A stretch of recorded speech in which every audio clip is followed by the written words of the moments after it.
Voilà, le texte que j'ai choisi pour aujourd'hui, pour appuyer la méditation, nous vient de l'évangile de Jean, chapitre 6, versets 1 à 15, traditionnellement intitulé « La multiplication des pains ». Après cela, Jésus s'en alla de l'autre côté de la mer de Galilée, de Tibériade. Une grande foule le suivait, parce qu'elle voyait les miracles qu'il opérait sur les malades. Jésus monta sur la montagne, et là il s'assit avec ses disciples. Or, la Pâque était proche, la fête des Juifs. Ayant levé les yeux, et voyant qu'une grande foule venait à lui, Jésus dit à Philippe, « Où achèterons-nous des pains pour que ces gens aient à manger ?» Il disait cela pour l'éprouver, car il savait ce qu'il allait faire. Philippe lui répondit, « Les pains qu'on aurait pour 200 deniers ne suffiraient pas pour que chacun en reçût un peu. » Un de ses disciples, André, fils de Simon-Pierre, frère de Simon-Pierre, lui dit, « Il y a ici un jeune garçon qui a 5 pains d'orge et 2 poissons. Mais qu'est-ce que cela pour tant de gens ?» Jésus dit, « Faites-les asseoir. » Il y avait dans ce lieu beaucoup d'herbes. Ils s'assirent donc, au nombre d'environ 5000 hommes. Jésus prit les pains, rendit grâce et les distribua à ceux qui étaient assis. Il leur donna de même des poissons, autant qu'ils en voulurent. Lorsqu'ils furent rassasiés, il dit à ses disciples, « Ramassez les morceaux qui restent, afin que rien ne se perde. » Ils les ramassèrent donc, et ils remplirent 12 paniers avec les morceaux qui restaient des 5 pains d'orge, après que tous eurent mangé. Ces gens, ayant vu le miracle que Jésus avait fait, disaient, « Celui-là est vraiment le prophète qui doit venir dans le monde. » Et Jésus, sachant qu'ils allaient venir l'enlever pour le faire roi, se retira de nouveau sur la montagne, lui seul. Alors c'est un épisode tellement célèbre, tellement connu. Alors on se dit, mais que dire de plus, que dire d'original, alors par rapport à tout ce qui a déjà été dit, commenté, expliqué. Parce que c'est aussi un épisode qui nous est raconté dans les autres évangiles, chez Matthieu, comme Marc, comme Luc. Ça veut dire que c'est le seul récit de miracle, ou de signe, si vous préférez, qui est raconté dans les 4 évangiles. Alors, est-ce qu'il y a une bonne version ? Est-ce que, vous savez bien que face, par exemple, à un fait divers, chacun va raconter ce qu'il a vu, et ça ne va pas correspondre forcément, mot pour mot, à ce qu'un autre témoin va raconter. Personne n'invente, évidemment, mais on raconte ce qu'on a vu à partir de ce qu'on est et de ce qui est important pour nous. C'est juste pour vous dire qu'il faut avoir à l'œil toujours le point de vue de celui qui vous parle.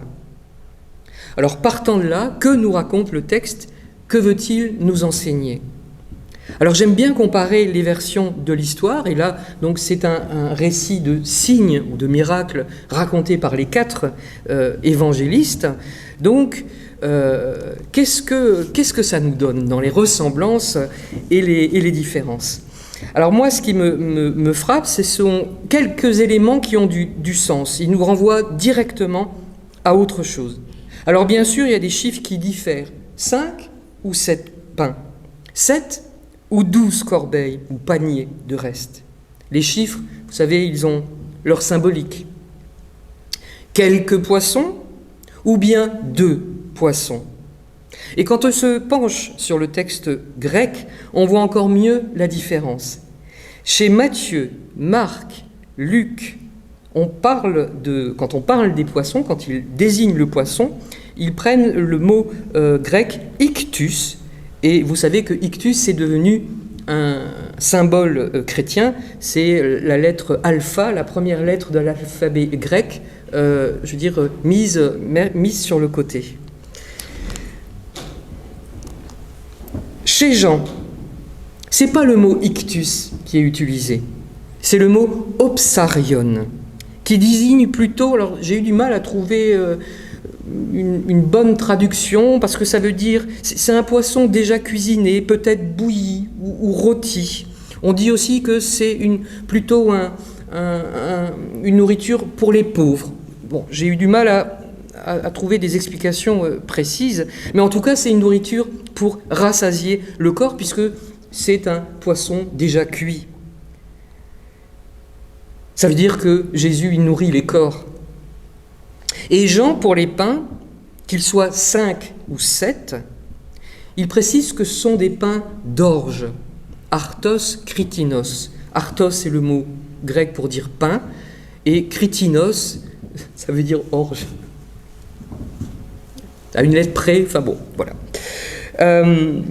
Alors c'est peut-être un détail pour vous. Je ne vais pas continuer, mais ça veut dire beaucoup.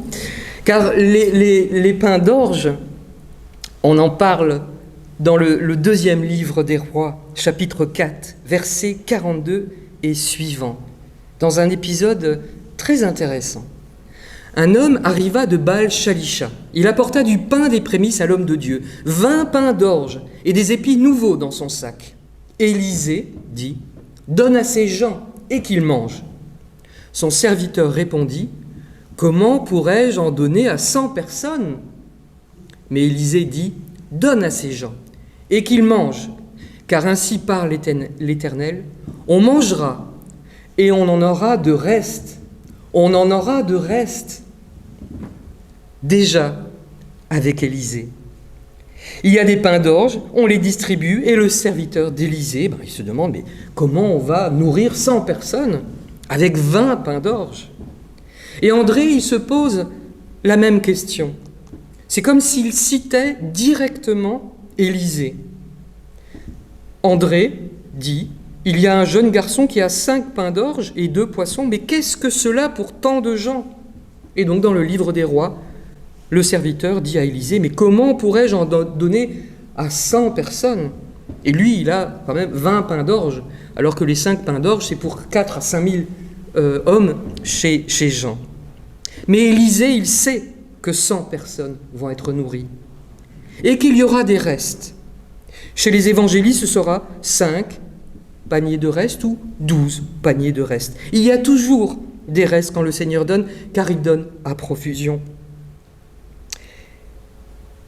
Et si c'est 12 paniers chez Jean, on peut se dire 12 paniers, un panier par disciple, ou bien un panier par tribu d'Israël.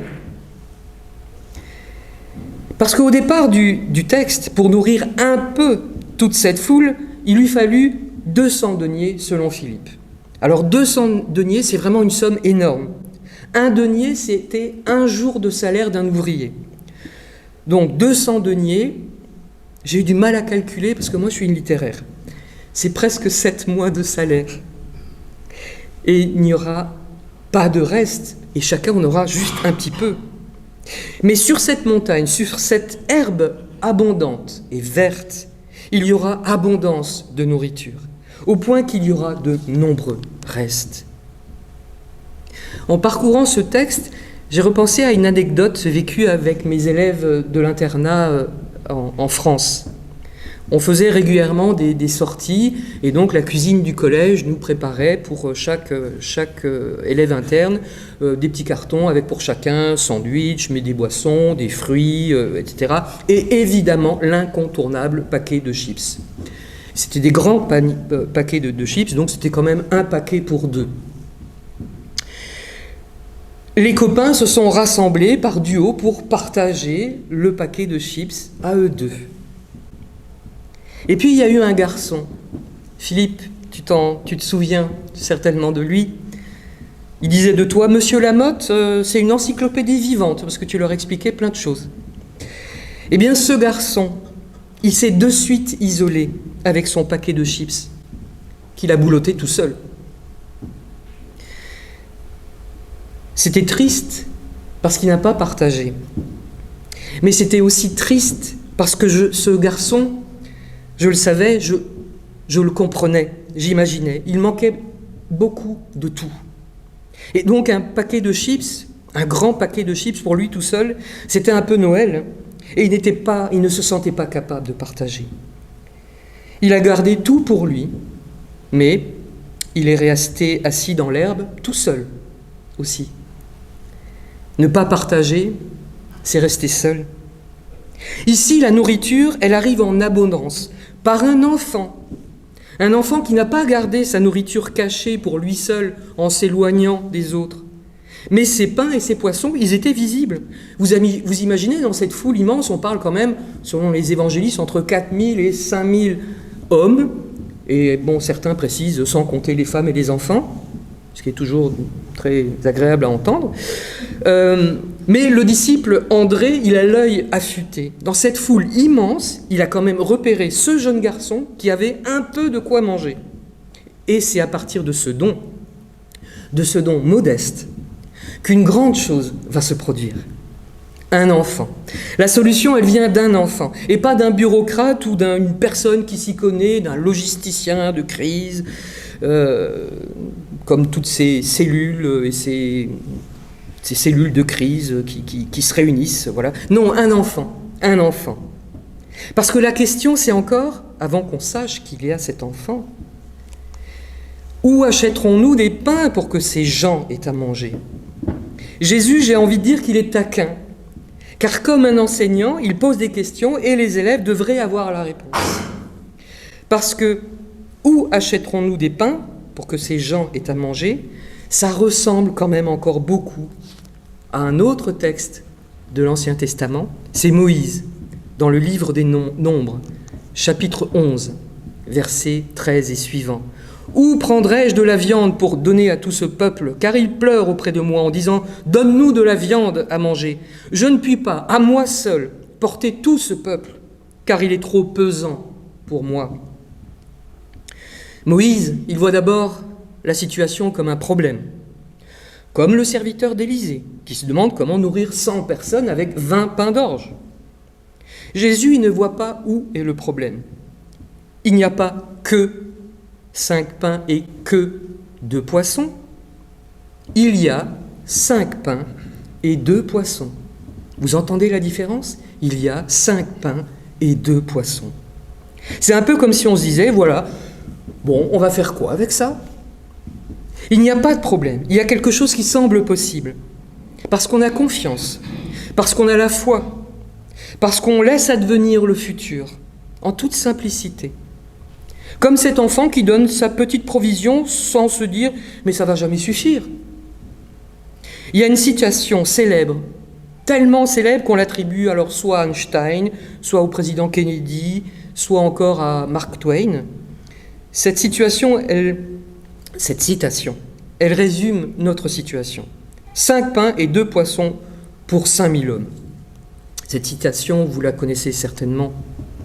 Ils ne savaient pas que c'était impossible, alors ils l'ont fait. Dans l'évangile selon Jean, c'est Jésus qui distribue les pains. C'est important. On imagine d'ailleurs un peu comme ça a dû être long, parce qu'une seule personne pour distribuer à 5000 personnes.